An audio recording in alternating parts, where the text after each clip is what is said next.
जम्मू के साहित्य खेतर च लेखिका का अपना एक टकोदा थार है। सोशल मीडिया अपने कशा दूर भी करता है पर अपने कन्नै मिलांदा भी। एक ऐसा इम्पैक्ट क्रिएट करते हैं ओवरऑल। मेरी आखड़ा ने ये फल पाया अंग्रेजी डोगरी अंग्रेजी जी ऑनलाइन डिक्शनरी है ਉਹਦੇ विकास वास्ते उसी विकसित करने वास्ते उसी शुरू करने वास्ते इनका एक अहम रोल रहा। इंसान जड़ा ਜਦੋਂ ਚੀਜ਼ਾਂ ਨੂੰ ਫੀਲ ਕਰਦਾ ਹੈ ਤੁਸੀਂ ਪੇਪਰ 'ਚ ਇਹ ਨਹੀਂ ਲੱਗਦਾ ਕਿ ਇਹ ਸਦਾ ਗੱਲ ਕੀਤੀ ਦੀ ਹੈ। डोगरी संस्था ਦੇ ਇਸ ਲੌਕੇ ਹਾਈ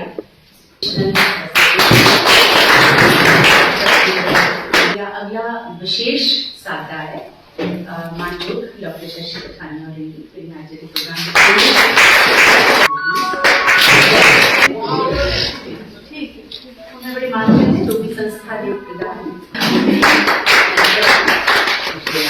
इन्हें डोगरी भाषा का आधुनिकीकरण लिए बहुत ज़्यादा काम किया और जिवें तुसीं पता है कि हाल च गए अंग्रेजी डोगरी अंग्रेजी जी ऑनलाइन डिक्शनरी है ਉਹਦੇ विकास वास्ते उसी विकसित करने वास्ते उसी शुरू करने वास्ते इनका एक अहम रोल रहा और एक बड़ी बड़ी भूमिका है अगर सोच करने इस गल के बारे। इसके अलावा जेका कंप्यूटरीकरण है डिजिटाइजेशन ऑफ डोगरी ਉਹਦੇ भी प्रोफैसर शशि पठानिया का बहुत बड़ा रोल है। मैं सूरज की रोशनी दसने के बरोबर है अगर मैं इनके बारे में कोई बात करूँ तो अस गलबात करते रहोगे। पहले अस प्रोग्राम की शुरू करने प्रोग्राम शुरू करने से पहले मैं रिक्वेस्ट करनी मैडम शशि पठानिया और इन्हीं जो अज्जे दे जेके मुख परौने न उन्हें सम्मानित करन कुछ पूछते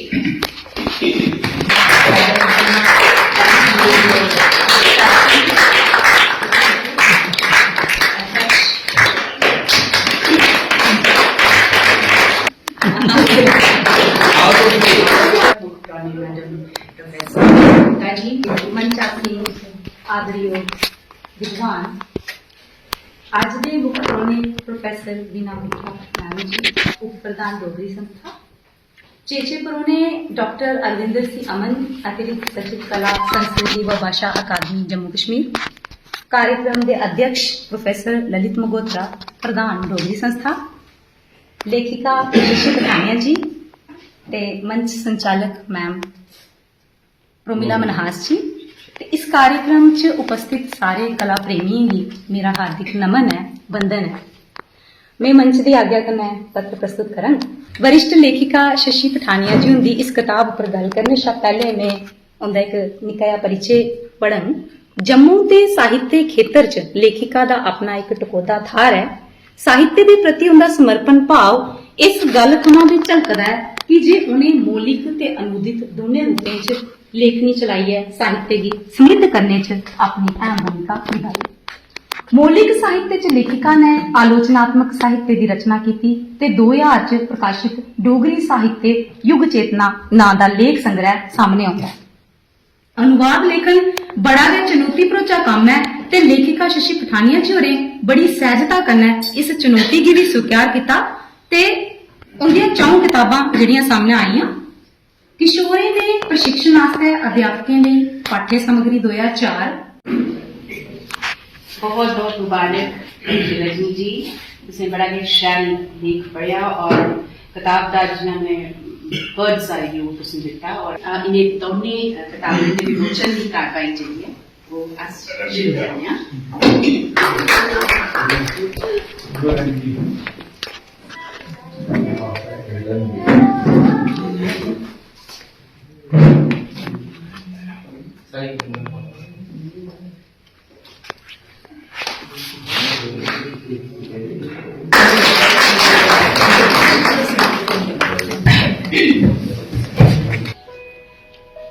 आज से हसीन भी होंगे खुशियां गमगीन भी तन्हाइयां खुशगवार भी होंदियां ते मेले सुखी भी। क्या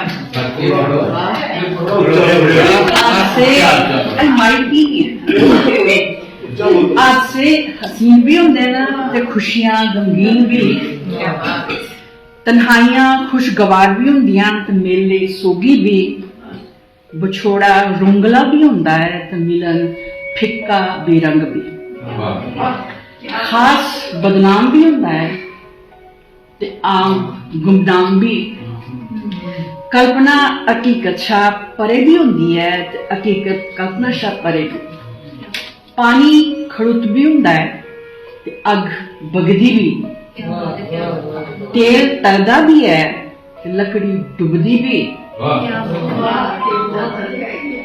ਧੂੜ ਜਮਦੀ भी है, बर्फ उड़ती भी। सोशल मीडिया अपने कशा दूर भी करता है पर अपने कन्नै मिलांदा भी। जीवन बेजान भी होंदा है ते मौत अमर भी करी जांदी है। जियां सैली सैली डाली दी पुमली उपर सैली सैली डोडी च कुसै बखरे गए बेमेल रंगें दे पीले सूए गुलाबी प्याजी फुल खिड़ी है शलैपा रचदे न। जिंदगी दे विरोधाभास भी जीवन च रंग भरदे न।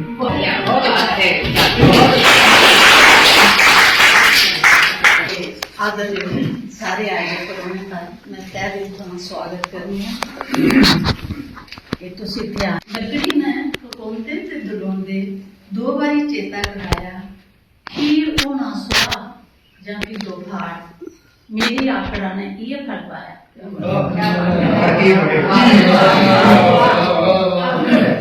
लकड़ी ने पकाउंदे ते दलोंदे दो बारी चेता कराया खीर ओ ना सुहा जां कि दो भाड़ मेरी आकड़ा ने ये फल पाया।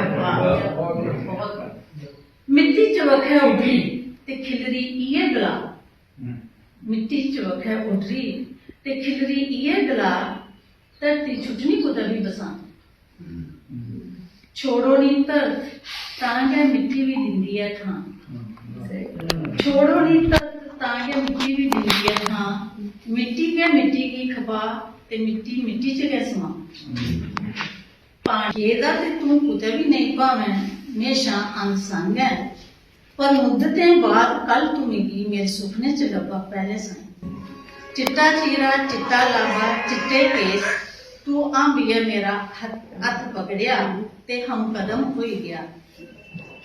अद्भुत हा ओ पुनर्मिलन असली शा भी असली दे गया जीवादान। वो दुनिया के बेहतरीन नावल है तो वो स्पार्क राइटिंग च एक ऐसा इंपैक्ट क्रिएट करते हैं ओवरऑल जेड़ा कोई बड़े अलंकार का इस्तेमाल करिए ते ठीक रही खल ऊपर करिए ते ओदे विच ये जोड़िए ते ओ जोड़िए की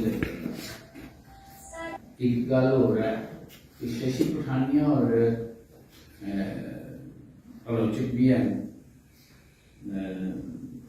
कहानीकार भी हैं लेकिन ये किताब साबित कर दी है कि शशि पठानिया मूल रूप से अंदर था कवि और ये जिस इन्वॉल्वमेंट नाल जिस सादगी नाल इन्होंने अपनी पोइट्री इतने साढ़े सामने पढ़ी है मैनू एक बार भी नहीं लगा कि शशि पठानिया अपनी पोइट्री पढ़ रही मैनू इंज लग रहा है कि वो एकांत विच कलियां किधरे बैठ के अपनी बस्ती च कुछ शब्द गुनगुना रही हैं जिहड़े असीं ग्रहण कर रहे हैं सुन रहे हैं और असीं उस माहौल विच रंगे जा रहे हैं।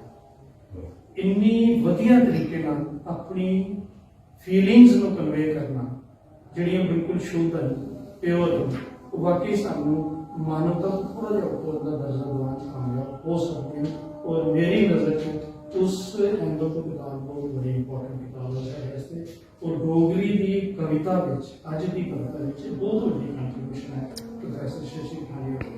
मैं अपनी इस गल के रेफरेंस मैं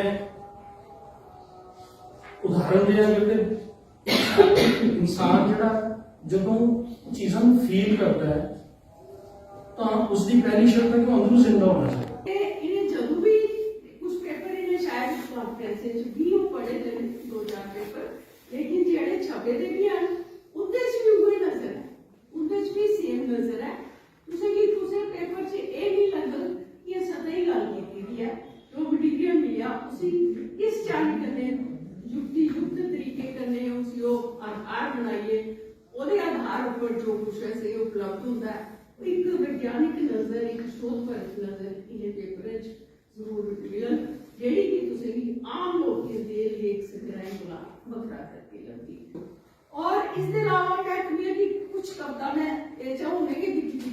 बता रही थी